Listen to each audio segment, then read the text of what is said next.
sadly. I was like, wait, what? I use half of these in a bath. Water just doesn't work quite as well. Hello, my name is Rachel and I hope you're having a great day today. Today I wanted to share something that it's simple, but also I think there's so much different information out there online about how to clean your laundry that over the years I've had to do a lot of research, a lot of trial and error. I have 2 kids, both of whom I cloth diapered. So I learned a lot about doing laundry, getting clothes clean. So I'm going to do a small series of videos. This one's just going to be on basic cleaning laundry. I will do another one on like deep cleaning. I have towels, and actually I might like our kitchen towels and stuff like that tend to get a lot more, I think, bacteria growing on them just because of what they're in contact with. So I'll probably do another separate video on how I pre-treat, wash, and then treat after the fact as well. But today is just on basic how to get a load of laundry clean. First, I'm going to start with this aspect. In most washers, especially front load, which where we have our washer located, we have to have a front load. I would kind of prefer a top loader. I do think that there's more flexibility with a top loader. I would say that this amount of laundry is almost too little. Anything less than this, definitely too little, because a lot of these washers work on, like especially the water efficient, they are going to work on how much is in here. That's all the water they're going to put in. So if you only have a few things and it's really light, it's not going to put a lot of water in there. And when those things are bouncing around, sometimes they might not even barely come in contact with that water to really cleanse the clothes. So the first thing that I recommend, one, for my light clothes, it's usually where I struggle to have enough. I will kind of stretch what I consider light clothes. I'm not bleaching these, so I'm not worried about these items getting bleached. What I really don't want is my dark clothes bleeding into my white clothes. But what I found is most blues, grays, and colors like that even if they bleed a tiny bit, they're really lending to a whiter white, since whiter whites come from having a little bit of that blue tint. So I don't mind those being in there. Also, these are fairly color safe cotton materials. The next thing that I'm going to mention, sadly, this Molly Suds, which you see all over Amazon and I've seen referenced in a lot of places, is not laundry detergent. It says on Amazon that it is. I noticed, and I don't know if they changed this, this says laundry powder, but when I look it up on Amazon, at least the last time I looked it up a few weeks ago or a couple months ago, the last time I bought this and then started doing more research on it, this does not have any soaping agents. So this, again, I've seen referenced as it's not harmful, it's safer, it's cleaner, you know, it's a great way to get your clothes really clean. And it recommends just using this. So it doesn't recommend on the packaging to use this as an additive. And I'm going to explain why that's important.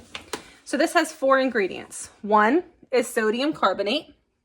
Sodium carbonate is washing soda. So that's a water softener, essentially.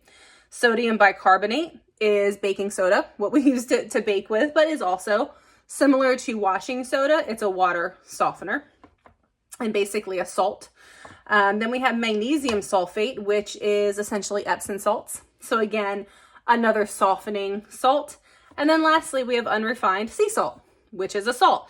So all of these ingredients are great as an additive to your laundry, but they are not a cleansing agent, because what you need, especially if you have hard water, this is great. It's overpriced for what it is because you can buy huge tubs of each of those ingredients and possibly even some of them already mixed for much cheaper than what this costs, but it's convenient. They're already mixed. It's in a nice package. But you need, if you really have clothes that you want to get clean, so anything with sweat and bacteria and all of the buildup that you get throughout the day, the oils, this type of ingredient is going to make your detergent work better, but it does not have the soaping agents and the enzymes. So the soaping agents are what are going to go down into the fabric and push up and out the dirt and the buildup that's in there. The enzymes that you do also want in a detergent are going to eat the bacteria essentially, and really helps to truly get your clothes clean, especially stains, or like maybe in your underarms where, hey, we all have bacteria there, like it or not. So that's where I highly recommend this detergent. I love the size. You think this is like a little sample size or a mini, but it's not. This has 66 loads. Now I will say I end up using about 1.5 to sometimes 2, but usually about 1.5 portions, I guess. So I don't get quite 66 loads. For this, I'll probably just do 1 because this is a smaller load, but a lot of time I am doing larger than that, and I do want to go a little bit heavier, but you don't want to overdo detergent because more detergent is just more detergent. It's not better. It can actually start to leave its own buildup and residue on your clothes, which can limit the ability for that dirt and bacteria to get pushed out. So I am using this up because I did buy it out of curiosity. And then after I purchased it, I looked at the label, I looked at the ingredients, and I was like, wait, what? I use half of these in a bath when I take it. All right, so I will use this, maybe not today, just to show you guys what I do, but I would just use the recommended amount of this as a softener directly into the basin. And then this goes up into the detergent tray, but I'll show that with this. So what I generally use, the only 2 ingredients that I add to my detergent this is borax. I'll add about a scoop of that. That one's not a softener. This one has more of it might have a softening effect, but this one is more of a cleansing agent. Now, it's not a soaping agent, but it does help clean clothes and get some of that, the stains out in particular. Like, this is really good. Hopefully we don't run into this often, but like chocolate on a carpet, things like that, or in your clothes, of course, but borax is good for that. And then I think I have some pretty big clumps, unfortunately. I need to get a tub like this to put my washing soda in, but I'll just do a little bit of that, of washing soda. And then this, it's fascinating to me. Let me see if I can, there we go, how this works. But it looks like just a bottle, and I'm like, how do you control how much is in there? You can't really see it because there's bubbles in the way. Let me see if I can. You can't really see it, but in there's this tiny little cap, and that little cap holds a dose. So when you squeeze this, it only squeezes in a single portion. So if you want to use more, you just can squeeze like an additional partial portion. That's hard to say. All right, so let me stand up and show this because otherwise I'm going to make a mess.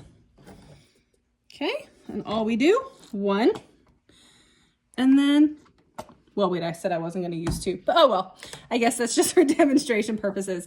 But right in there, I'm going to close this. Now, the next important thing is, which settings do you use? Ignore the numbers. That's helping teach children how to do laundry. I use cotton almost exclusively. The only time I use other settings is I will use sanitary for our kitchen towels because the water gets hotter, but I don't really need it for this type of laundry. Too hot of water will break down your clothes faster, so it's not something you really want to use on a regular basis. So I'm going to turn it to cotton. I also use, on this side, I will use towels for towels. Sometimes I'll use like the hand wash or the delicate, but honestly, I usually just end up hand washing any of those items just because I find it easier. And then I'll use speed wash. And I use this on really heavily soiled clothes, which again, I'll show in a different video. So then over here we have warm water, high, normal. For this, I'm going to leave it as normal. If it is a larger load, I will bump it up to like the 1. I usually don't go all the way to heavy, but for this, I'll leave it at normal. And the other important thing, especially if you have hard water, but just in general, I always do an extra rinse. And the reason it's important with hard water is because when water is hard, it is harder for it to pull the soap out of the clothes. Water just doesn't work quite as well when it's hard. So you might have to work a little bit harder to make sure your clothes are rinsed. And again, as I said earlier, you don't want buildup because that buildup can hold on to that dirt and bacteria and make your clothes smell dirty sooner. So we're going to do extra rinse, and then just start. That's it. Simple as that. But thank you so much for watching, and I hope you have a great day. Hello, I wanted to jump in with one last thing I forgot to mention. I did a separate video on how to strip your clothes. So if they do have a lot of buildup and a lot of dirt and bacteria that's just stuck in there, or from hard water deposits, I'll link it down below. It's a several step process, but especially for your cottons, it makes a world of difference if they're just so far gone that doing loads of laundry is not getting them clean. Okay, thank you so much again. I hope you have a great day.